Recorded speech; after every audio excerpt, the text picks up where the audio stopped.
Bienvenue sur Africa 24 dans cette nouvelle édition de l'Africa Tonight. Voici les titres. Les députés de la 7e législature se sont retrouvés ce jeudi 21 mars pour examiner les différentes propositions de sortie de crise, de lois dérogatoires et la révision de l'article 80 de la Constitution ont été proposées sans succès. La séance a donc été reportée à lundi 25 mars, 10h GMT. En Centrafrique, les autorités et les groupes armés s'accordent sur un nouveau gouvernement inclusif. Les concessions ont été conclues au terme d'une séance plénière à Addis Abeba ce 20 mars à l'initiative de l'Union africaine. Et puis, les candidats sélectionnés pour le 5e cycle du programme d'entrepreneuriat de la Fondation Tony Elumelu seront connus le 22 mars 2019. 215 000 candidatures ont été examinées. Au Bénin, les députés se sont réunis en plénière ce jeudi 21 mars. Des réformes ont été débattues pour permettre à l'opposition de participer aux prochaines élections législatives. Des mesures qui risquent de poser problème quant à la constitution du pays. En effet, reporter le scrutin du 28 avril entraînerait de facto la prolongation du mandat des députés. Explication de notre correspondant Leftionou. Pas de révision de la Constitution avant une sortie définitive de la crise au Bénin. C'est ce que pense l'opposition suite aux démarches en cours à l'Assemblée nationale. En effet, un comité paritaire parlementaire pour la sortie de l'impasse électorale a proposé 2 lois dérogatoires et la révision de l'article 80 de la Constitution.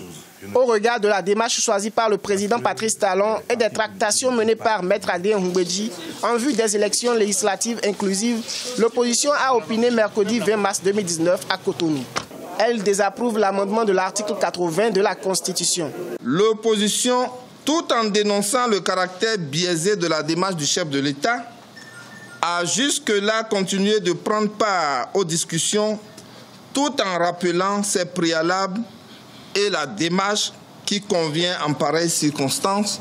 Les forces politiques de l'opposition exigent la délivrance de leur récépissé de mise en conformité et des quitus fiscaux. Aussi proposent-elles, entre autres, la concertation de l'ensemble de la classe politique sous la facilitation d'une personnalité indépendante. L'opposition propose que la recherche du consensus soit élargie au-delà de l'Assemblée nationale, conformément au protocole additionnel de la CEDEAO, dans un format de médiation assuré par une personnalité neutre.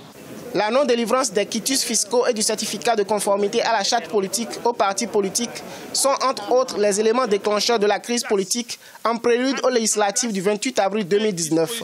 Pour rappel, le certificat de conformité ne figure dans aucune des lois électorales. Il a été exigé par la Cour constitutionnelle présidée par Joseph Djogbenou le 1er février 2019. Et sachez que la séance plénière de ce jeudi, au cours de laquelle les députés devaient examiner les propositions de sortie de crise, a été reportée au lundi 25 mars, 10h GMT.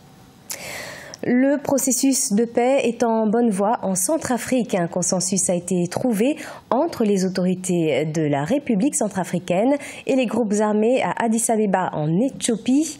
La désignation d'un nouveau gouvernement, la mise en place du comité de suivi au niveau national de l'accord de Khartoum et des patrouilles armées mixtes ont été au cœur des discussions. Les précisions, Nathalie Mou.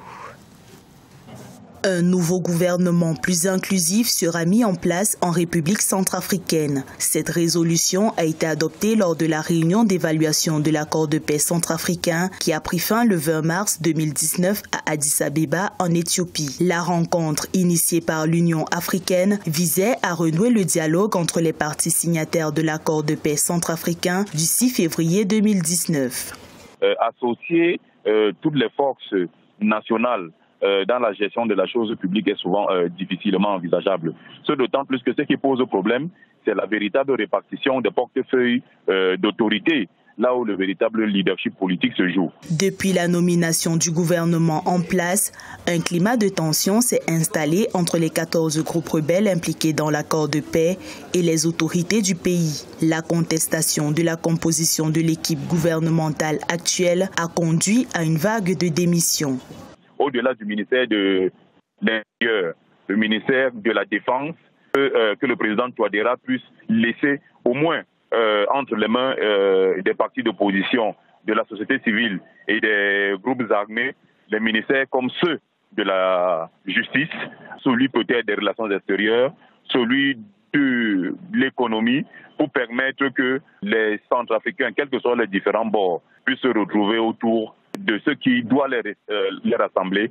Au terme de la réunion d'Addis Abeba, la mise en place du comité de suivi au niveau national de l'accord de Khartoum et des patrouilles armées mixtes ont été examinées. Une nouvelle rencontre entre les acteurs de la pacification de la République centrafricaine est prévue courant avril 2019.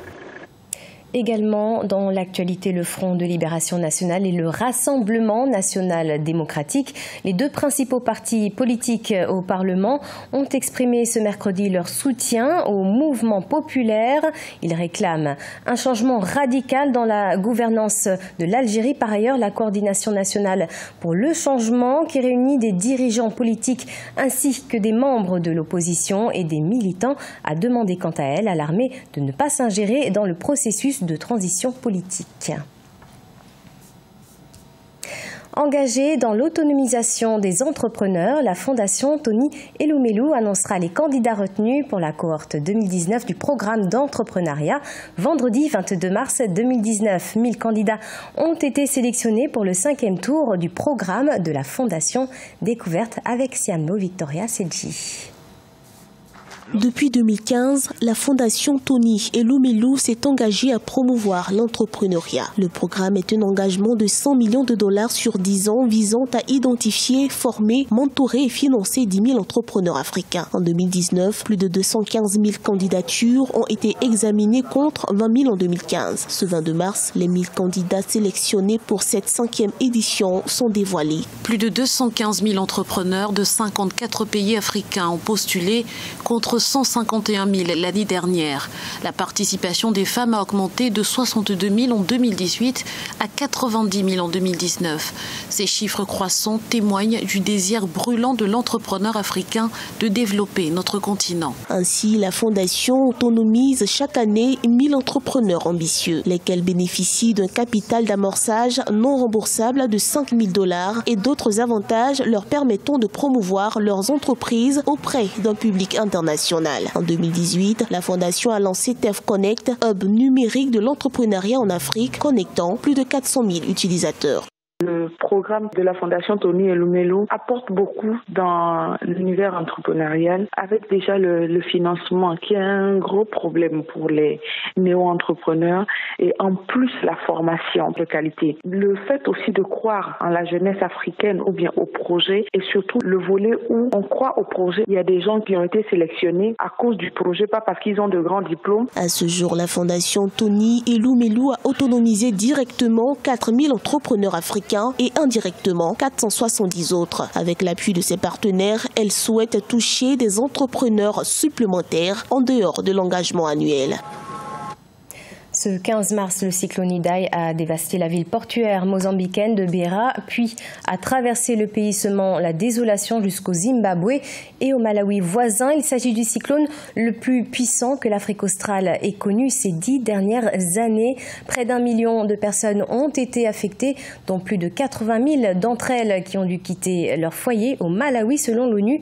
Et près de 15 000 personnes sont encore menacées au Mozambique. Il est question à présent de survivre, trouver des abris et de l'eau potable pour les nombreux déplacés. Un appel de fonds massif pour financer les opérations de secours a par ailleurs été lancé par les Nations Unies. Le Rwanda, véritable modèle en ce qui concerne la parité entre les hommes et les femmes, et ce, dans tous les domaines. En politique, par exemple, le gouvernement est composé de 50% de la gente féminine, sans mentionner le Parlement, où 61% des députés sont majoritairement des femmes. Reportage de notre correspondant à Kigali, Fraterne Dakaisanga. On le surnomme actuellement le paradis des femmes, le Rwanda, un pays qui pendant plusieurs décennies fait la promotion de la parité entre les hommes et les femmes. Dans tous les secteurs d'activité, la femme rwandaise met en œuvre ses capacités à apporter sa contribution dans la reconstruction nationale. Au Parlement, par exemple, les femmes représentent 61% de tous les députés. Le fait d'avoir inclus tous les citoyens, et ce n'est pas seulement les femmes, c'est aussi les jeunes, pour qu'ils puissent prendre part à la transformation socio-économique de notre pays, qui a fait que nous avons enregistré des progrès satisfaisants. C'est parce que tout le monde est à bord. Mais le plus grand facteur qui est derrière tout ça, c'est la volonté politique. En 2005, un système de quotas a été instauré pour permettre à plus de femmes d'accéder à des postes de responsabilité. 30% des emplois de la fonction publique leur sont réservés. Et en avril 2018, pour la première fois, le Rwanda a eu un gouvernement composé de 50% des femmes. Et quand elle a vu qu'elle est capable de faire ce qui était considéré auparavant comme l'apanage des hommes ou bien comme dans la compétence des hommes seulement, et quand elle s'est vue capable de faire tout ça, et du coup ça lui donne de l'énergie, ça lui donne de la volonté, ça lui donne de l'envie de continuer à contribuer au développement du pays à partir de la famille, parce que on dit que même dans l'adage rwandais, on dit que la femme, c'est le cœur de la famille. Et si la parité entre les hommes et les femmes a été un choix volontaire, l'histoire y a joué pour beaucoup. Majoritaire même dans le pays, les femmes constituent 52% de la population rwandaise. Ce journal a été préparé par l'ensemble de la rédaction. Merci de nous avoir suivis. Dans quelques instants, une nouvelle édition de l'actualité sur Africa 24.